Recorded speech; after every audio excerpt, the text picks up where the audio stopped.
Assalamualaikum warahmatullahi wabarakatuh. Saya di sini akan menjelaskan tentang hakikat dan pengembangan manusia, landasan pendidikan, asas-asas pendidikan, dan antisipasi masyarakat masa depan, fungsinya, dan eh, jenis-jenis lingkungan masyarakat pendidikan. Jadi untuk pertamanya saya akan menjelaskan tentang hakikat dan pengembangan manusia. Hakikat manusia merujuk pada esensi atau sifat dasar yang melekat pada setiap individu sebagai anggota spesies manusia. Ini melibatkan aspek fisik, mental, emosional, dan spiritual. Pengembangan manusia di sisi lain adalah proses pemahaman, pertumbuhan, dan peningkatan diri yang bertujuan untuk meningkatkan potensi manusia dalam berbagai aspek kehidupan.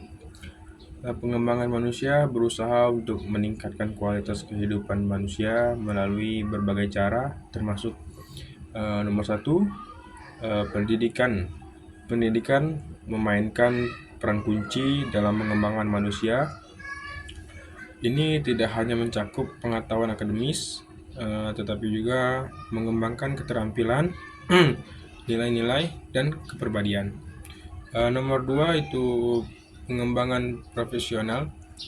Melalui pelatihan dan pengembangan karir, seseorang dapat meningkatkan keterampilan dan pengetahuan mereka untuk mencapai kesuksesan dalam karir mereka. Nomor tiga itu kesehatan dan kesejahteraan. Kesehatan fisik dan kesejahteraan emosional sangat penting dalam pengembangan manusia yang optimal. Ini mencakup pola makan sehat, olahraga teratur, manajemen stres, dan dukungan sosial. Nomor 4, pertumbuhan pribadi. Ini melihat pemahaman diri, pengelolaan emosi, dan peningkatan keterampilan intrapersonal. Pertumbuhan pribadi membantu seseorang untuk mencapai potensi memaksimal mereka dalam kehidupan pribadi dan profesional. Nomor 5, spiritualitas.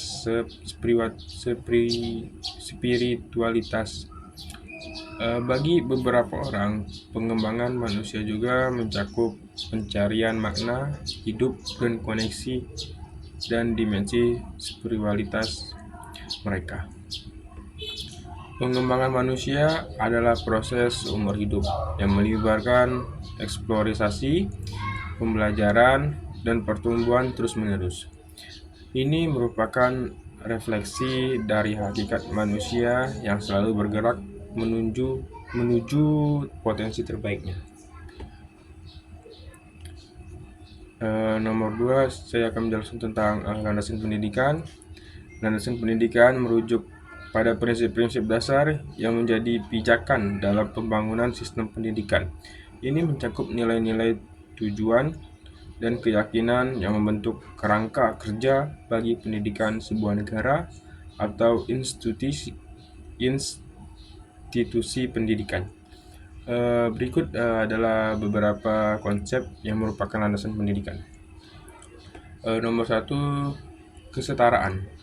Landasan pendidikan seringkali mencakup prinsip kesetaraan yang menekankan bahwa setiap individu memiliki hak yang sama untuk mendapatkan akses dan kesempatan dalam pendidikan, tanpa memandang latar belakang sosial, ekonomi, budaya mereka. Nomor 2, keadilan. Keadilan pendidikan mengacu pada upaya untuk memastikan bahwa setiap individu mendapatkan kesempatan yang adil untuk belajar dan berkembang sesuai dengan potensi mereka, tanpa diskriminasi atau bias. Nomor 3, pembelajaran sepanjang hayat.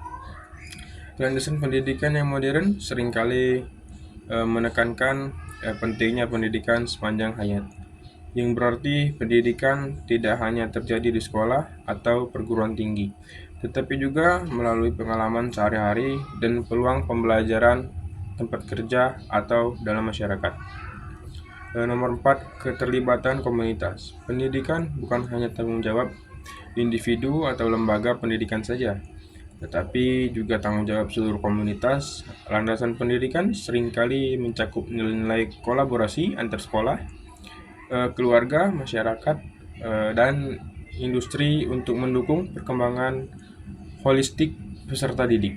Nomor 5, pembelajaran berbasis kompetensi. Konsep ini menekankan pentingnya fokus pada pengembangan keterampilan dan kompetensi yang relevan dengan kebutuhan dunia nyata, bukan hanya pengetahuan akademis semata. Nomor 6, pendidikan inklusif. Landasan pendidikan yang inklusif memastikan bahwa setiap individu, termasuk mereka yang memiliki kebutuhan khusus atau kebutuhan pendidikan khusus, mendapatkan akses yang setara dan dukungan yang diperlukan dalam lingkungan pendidikan. Landasan pendidikan dapat bervariasi dari satu negara ke negara lain, tergantung pada nilai-nilai budaya, filosofi pendidikan, dan kebijakan pemerintah setempat. Namun, nilai-nilai dasar seperti kesetaraan, keadilan, dan akuntabilitas cenderung menjadi pijakan universal dalam pembangunan sistem pendidikan yang berkelanjutan. Dan ini tentang asas-asas pendidikan. Asas-asas pendidikan merujuk pada prinsip dasar yang menjadi fondasi dalam merancang,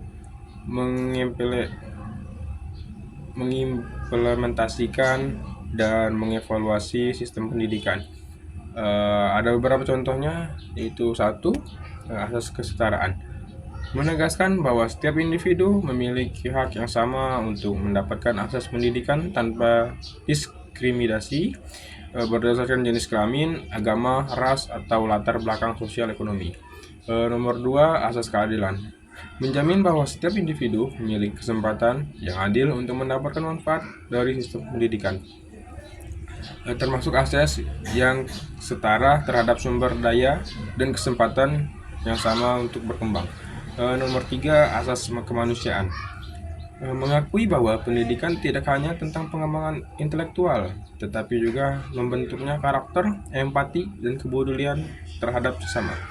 Nomor 4, asas kemandirian, mendorong perkembangan kemandirian dan kebebasan berpikir pada peserta didik, memungkinkan mereka atau menjadi individu yang mandiri dan kritis. Nomor 5, asas keseimbangan, mendorong pendekatan holistik dalam pendidikan yang mencakup pengembangan aspek fisik, emosional, sosial, dan spiritual dari individu. Nomor 6, asas demokratisasi, menekankan pentingnya pendidikan sebagai instrumen untuk membangun dan mempertahankan demokrasi, termasuk pengembangan keterampilan berpikir kritis dan partisipasi aktif dalam kehidupan masyarakat. 7, asas relevansi, menyatakan bahwa pendidikan harus relevan dengan kebutuhan dan tantangan dunia nyata, dengan fokus pada pengembangan keterampilan dan pengetahuan yang dapat diterapkan dalam kehidupan sehari-hari dan dunia kerja. Nomor 8, asas pembelajaran seumur hidup, bahwa pendidikan bukan hanya terjadi di lingkungan formal, tetapi juga melalui pengalaman sepanjang hidup, termasuk pembelajaran informal dan non-formal. Nomor 9, itu asas inklusi, menjamin bahwa setiap individu, termasuk mereka dan dengan kebutuhan khusus atau berkebutuhan khusus, mendapatkan akses yang setara dan dukungan yang diperlukan dalam lingkungan pendidikan. Asas ini membentuk kerangka kerja yang penting dalam merancang kebijakan pendidikan, mengembangkan kurikulum, dan menciptakan lingkungan pendidikan yang inklusif dan berdaya guna. Jelas ini tentang perkiraan dan antisipasi masyarakat masa depan, pengertiannya, dan jelaskan fungsinya. Perkiraan dan antisipasi masyarakat masa depan merujuk pada proses memahami dan memprediksi pertumbuhan, tren, dan tantangan yang mungkin dihadapi oleh masyarakat di masa mendatang. Ini melibatkan analisis terhadap berbagai faktor seperti perkembangan teknologi, demografi, ekonomi, sosial, dan lingkungan untuk membayangkan bagaimana masyarakat akan merubah dan berkembang. Pengertiannya, perkiraan merupakan proses dan membuat prediksi atau estimasi tentang kemungkinan masa depan berdasarkan data dan tren yang tersedia saat ini. Perkiraan dapat membantu masyarakat mempersiapkan diri untuk perubahan yang akan terjadi. Dan antisipasinya merupakan kemampuan untuk membayangkan dan mempersiapkan diri terhadap berbagai skenario masa depan yang mungkin terjadi. Antisipasi membantu masyarakat untuk mengidentifikasi potensi risiko dan peluang di masa depan sehingga mereka dapat mengambil langkah-langkah preventif atau proaktif.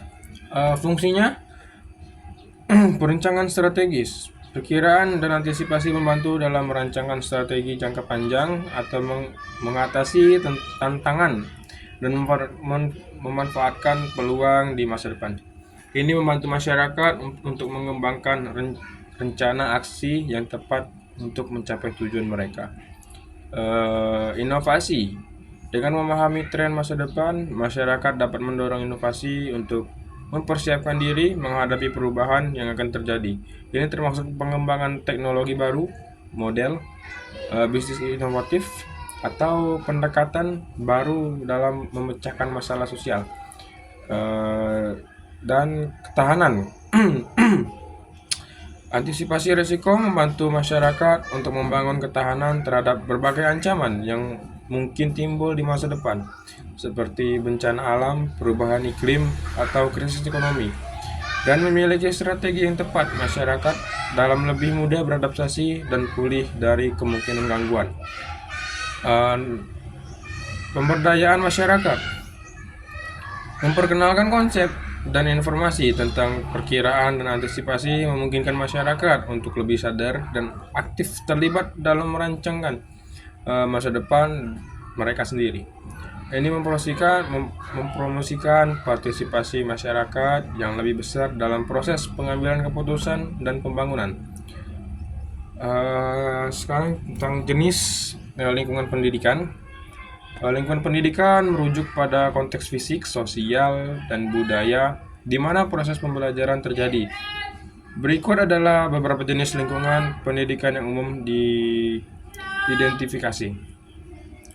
1. Lingkungan formal. Ini adalah lingkungan pendidikan yang struktur dan diselenggarakan secara resmi, seperti sekolah, perguruan tinggi, atau universitas. Lingkungan formal ini memiliki kurikulum yang terdefinisi dengan jelas, metode pengajaran yang sistematis, dan sistem evaluasi yang terorganisasi. 2. Lingkungan non-formal. Lingkungan pendidikan non-formal tidak terkait oleh struktur formal seperti sekolah.